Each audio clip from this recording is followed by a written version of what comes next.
सूर्यास्त हो रहा है। हम उस बस्ती में हैं जिसमें त्रिपाल की छतों के नीचे दिहाड़ी मजदूर रहते हैं। ये वो हैं जो गगनचुंबी इमारतों को बनाने के लिए हर दिन 10 घंटे पसीना बहाते हैं, लेकिन खुद झुग्गी बस्तियों में रहते हैं। इनमें से अधिकतर मजदूर दलित हैं।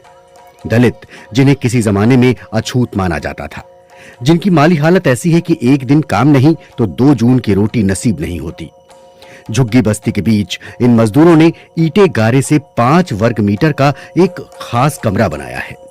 नीले रंग से पुता ये कमरा झुग्गी के बाकी कमरों से अलग नजर आता है। इन मजदूरों के लिए ये एक मंदिर है जो भगवान बुद्ध को समर्पित है।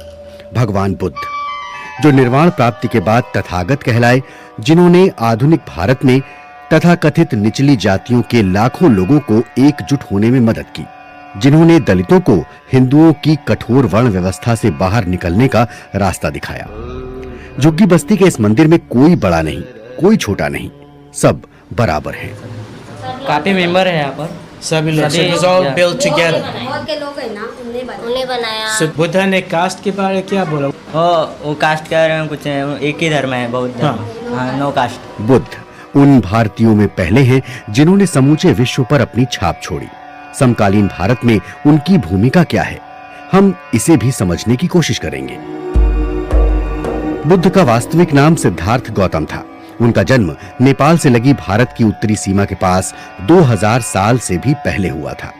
पद्मासन में बैठे मंद मंद मुस्कुराते बुद्ध की मोहक छवि संपूर्ण विश्व में बेहद लोकप्रिय है। उन्होंने जिस विचारधारा को स्थापित किया वो आज विश्व का चौथा सबसे बड़ा धर्म है।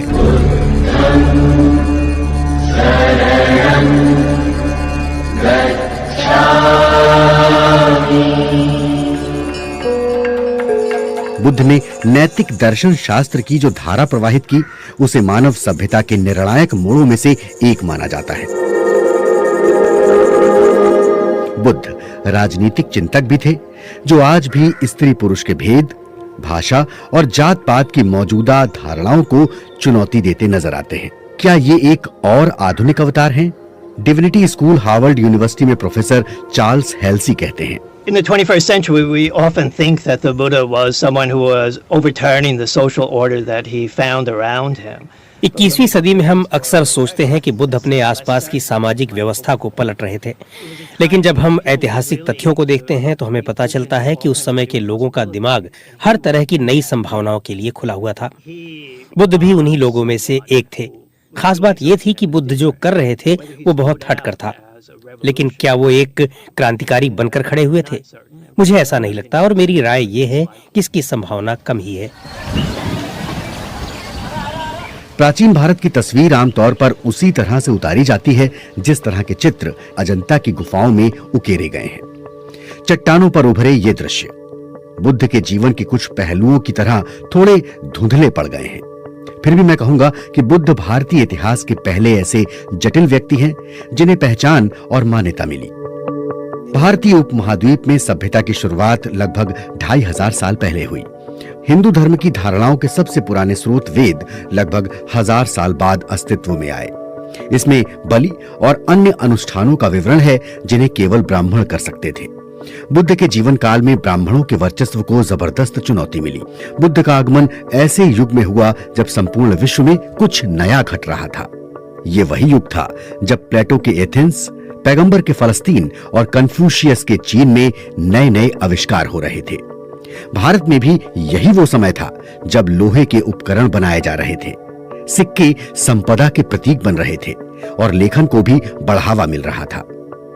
यही वो समय था जब फारस और पश्चिम एशिया के साथ व्यापार के चलते ऐसे शहर विकसित हो रहे थे जहां अलग अलग जगहों से लोग आकर बस रहे थे।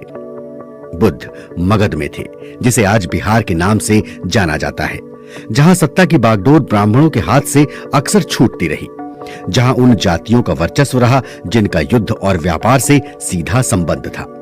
बुद्ध भी क्षत्रिय थे, जिनका कर्म युद्ध करना था। सिद्धार्थ के नाम से जन्मा एक व्यक्ति बुद्ध कैसे बना? कैसे उन्होंने अपनी एक अलग ही नैतिक दृष्टि विकसित की?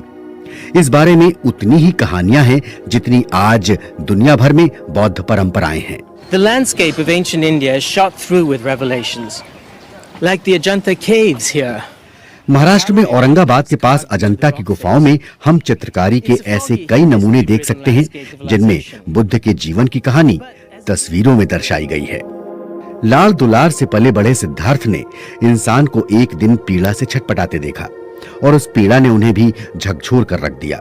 उन्होंने गृह त्याग किया।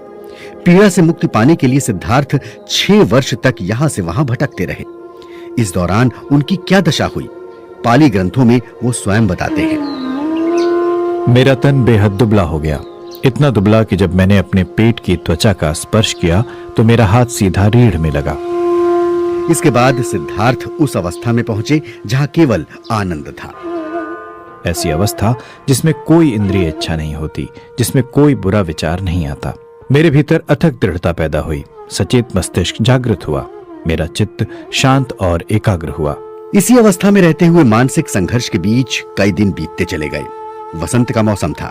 सिद्धार्थ एक बोधि वृक्ष के नीचे बैठे थे। तभी उन्हें अचानक ये बात समझ में आई कि दुख की असल वजह क्या है और इसे दूर किस तरह से किया जा सकता है। उन्होंने इस रास्ते को मध्य मार्ग का नाम दिया, जिसमें बहुत अधिक मोह और बहुत अधिक वैराग्य दोनों से बचने की बात कही गई है।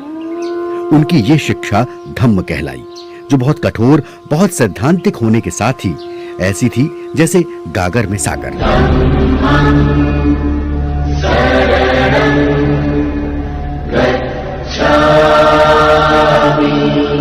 धम्म शब्द मूल रूप से संस्कृत शब्द धर्म के निकट है, लेकिन धर्म में अलग अलग जातियों के लिए अलग अलग विधियां बताई गई हैं।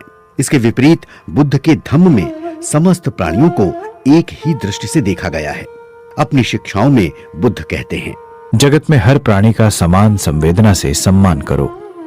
बुद्ध दुखों से मुक्ति के लिए न केवल मध्य मार्ग बताते हैं, बल्कि एक नए समाज का खाका भी खींचते हैं। बुद्ध का समतावाद उस भाषा से भी स्पष्ट होता है जिसका प्रयोग वो अपने अनुयायियों को शिक्षा देने के लिए करते हैं। जहां ब्राह्मणों ने संस्कृत को देवताओं की भाषा और वेदों को तथाकथित निचली जातियों के लिए वर्जित बताया, वहीं बुद्ध ने बातचीत में संस्कृत की बजाय स्थानीय बोलियों का प्रयोग किया। इतना ही नहीं, उन्होंने पुरोहितों का भी विरोध किया। बुद्ध ने महिलाओं और तथाकथित निचली जातियों के लोगों के लिए शिक्षा का स्वागत किया। ये वो बातें थी जिसकी ब्राह्मण व्यवस्था में मनाही थी।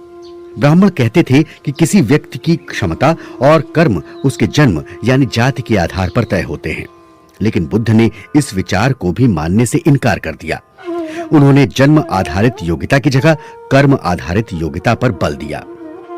बुद्ध की शिक्षा का प्रसार मौखिक रूप में हुआ। ईसा पूर्व 3री सदी में बुद्ध की मृत्यु के बाद भारत के महान साम्राज्य निर्माता सम्राट अशोक ने दूर दूर तक अपने शासन का विस्तार किया और इसके साथ ही समूचे उपमहाद्वीप में बुद्ध की शिक्षा का प्रसार हुआ। We're moving along a very beaten up road past fields of paddy. हम बहुत ही उबड़ खाबड़ रास्ते पर बढ़ रहे हैं। सड़क के दोनों ओर धान के खेत हैं और हमारी मंजिल है कर्नाटक राज्य में कनगनहल्ली, जो भारत में पुरातत्व महत्व की बेहद रोमांचक जगहों में से एक है। The site at Kanaganahalli is full of tales from the Buddha's life. कनगनहल्ली में बुद्ध के जीवन से जुड़ी कहानियां मानो बिखरी पड़ी हैं। यहाँ बुद्ध के कई प्रतीक हैं। इनमें चक्र और बोधि वृक्ष के प्रतीक सब मौजूद हैं। यहाँ की चट्टानों का तो कहना ही क्या, शायद उनकी नरमी ही वो वजह थी जिसके कारण उन्हें इस शिल्पकारी के लिए चुना गया। But there's a kind of real playfulness. बौद्ध धर्म का एशिया में अफगानिस्तान से लेकर जापान, कोरिया और समूचे चीन में प्रसार हुआ। बुद्ध के इस संसार से जाने के बाद भी समूचे उत्तर और मध्य भारत में बौद्ध धर्म लगभग 1000 वर्ष तक फलता फूलता रहा। लेकिन इसके बाद बौद्ध धर्म के प्रचार प्रसार में तेजी से गिरावट आई और इसकी वजह को लेकर विद्वान आज भी अक्सर असमंजस में पड़ जाते हैं। बौद्ध धर्म के जानकार professor Charles Halsey, Oftentimes people attribute the decline of Buddhism to बौद्ध धर्म के प्रचार प्रसार में आई कमी के लिए लोग अक्सर बौद्ध समुदाय से बाहर की चीजों को जिम्मेदार मानते हैं। वे हिंदू धार्मिक समूहों के बौद्ध धर्म के प्रति शत्रुतापूर्ण रवैये और उस पर हमले की ओर इशारा करते हैं। कुछ लोग दक्षिण एशिया में इस्लाम के आगमन को इसकी वजह बताएंगे, लेकिन इनमें से कोई भी स्पष्टीकरण बहुत स्पष्ट नहीं है। हालांकि ये तथ्य बहुत स्पष्ट है कि बौद्ध धर्म ने ब्राह्मणों को सुधार के लिए प्रेरित किया और मुसलमान आक्रमणकारियों ने भी इसे निशाना बनाया। 20वीं सदी में बौद्ध धर्म को उसी धरती पर एक बार फिर से फलने फूलने का मौका मिला जहां उसका जन्म हुआ था। इसका श्रेय जाता है आधुनिक भारत के संस्थापकों में से एक डॉक्टर भीमराव अंबेडकर को। Our difficulty is how to make दलितों के नेता डॉक्टर भीमराव अंबेडकर ने 1956 में लगभग 4 लाख अनुयायियों के साथ बौद्ध धर्म को अपनाया था। डॉक्टर अंबेडकर भारत के संविधान के रचयिता थे, लेकिन उन्हें जाति आधारित राजनीतिक ढांचे में निचली जातियों को आगे बढ़ाने की क्षमता पर संदेह था। उन्होंने अपने भीतर एक तरह से बुद्ध को तराशा, जिसमें उनकी भूमिका सामाजिक क्रांतिकारी की तरह थी। आधुनिक भारत के अन्य संस्थापकों की तरह भारतीय समाज की तत्कालीन समस्याओं के समाधान के लिए डॉक्टर अंबेडकर भी ऐतिहासिक व्यक्तित्वों का सहारा ले रहे थे। उनकी कई बातों को और भी सरल शब्दों में समझा रहे थे और जरूरत पड़ने पर उसमें थोड़ा बहुत बदलाव भी कर रहे थे, जिसका उद्देश्य उन बातों को नए ढंग से दोबारा उपयोगी बनाना था। There's a brass bust of Ambedkar in the slum temple, placed next to the figure of the Buddha, golden against the deep blue wall. Mumbai में दलित मजदूरों की जिस झुग्गी बस्ती से हमने बात शुरू की थी, उसी झुग्गी के मंदिर में भगवान बुद्ध की प्रतिमा के साथ ही अंबेडकर की पीतल की प्रतिमा रखी है। इस मंदिर में आने वाले वो लोग हैं जो कठोर परिश्रम करते हैं, जो थक कर चूर होने के बाद शाम को मंदिर आ सकते हैं। तन साफ हो या न हो, इससे कोई फर्क नहीं पड़ता। ये मंदिर उस जगह का उदाहरण है जहां बुद्ध की समग्र करुणा और समता की भावना अब भी जीवित है।